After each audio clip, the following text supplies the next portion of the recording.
Good afternoon sa inyo lahat, mga idol, no. So mayroon tayong binababang Kawasaki Barako 1. Issue nito is connecting rod. Nag-umpisa daw yung ingay nito nung sabi ng may-ari is nakapagsakay siya ng emergency. So after noon hinataw daw niya. Pagkatapos daw noon nag-umpisa na yung ingay, no. So ayan yung sunog ng kanyang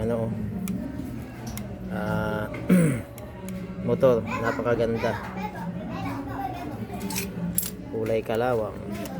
Ngayon binuksan ko siya. Okay, ayan confirm na yung connecting rod. Grabe ang kayod, mga idol. Lalim. Kabilaan yan. Ayan. Ayan Ayan. Yan, okay. Lalim yan. So kaso lang ayaw niya muna papalitan ng block. Ayaw na muna niya ipareboard dahil wala siyang budget. Ang importante sa kanya ngayon is tumahimik yung kanyang makina dahil napakaingay nga, no. So sa pagpapalit ka, limbawa magpapalit ka pala kayo na idol ng lining, no. Ayan, kagaya nito, nabuksan ko na. Sa tuwing magpapalit kayo ng lining, no, i-check nyo ito lagi. Okay, every time na magpalit kayo ng lining, pag napansin nyo na ito ay gumigiwang na, kagaya nito, palitan nyo na kaagad ng bushing. May bushing kasi ito, no.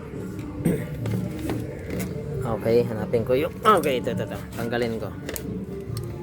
Kailangan isama nyo na sa pagpapalit ng lining para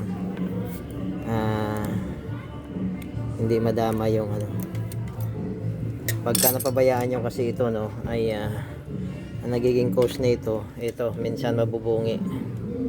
Okay, kasama din to sa mabubungi. Ayan, may bushing pa siya pero manipis na, no. Palitan nyo na lang din kasi nasa 250 lang naman ata ito ang bushing nya. Okay, so yun lang. Maraming salamat sa inyong lahat. Okay, update na lang pala ako ulit. Thank you.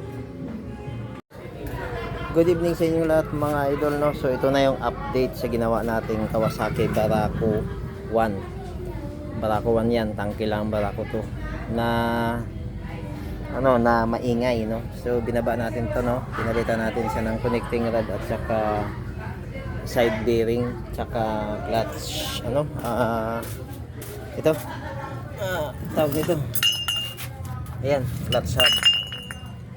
Ayan, okay.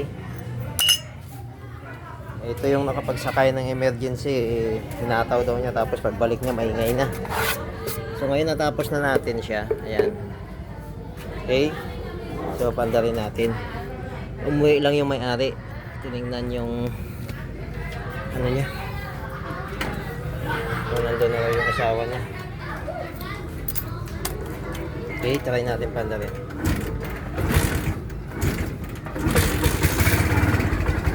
Okay, yan ang mga idol.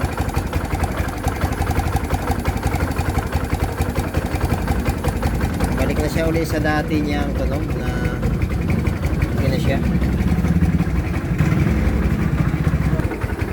Okay, so yan na mga idol. Okay, mayimik na siya ulit. Tayo na lang natin yung may-ari para kunin ito, no. Ginabi ako dito 8:03 na. Ngayon ko lang natapos, no, kasi kaninang umaga may ginawa pa akong SYM.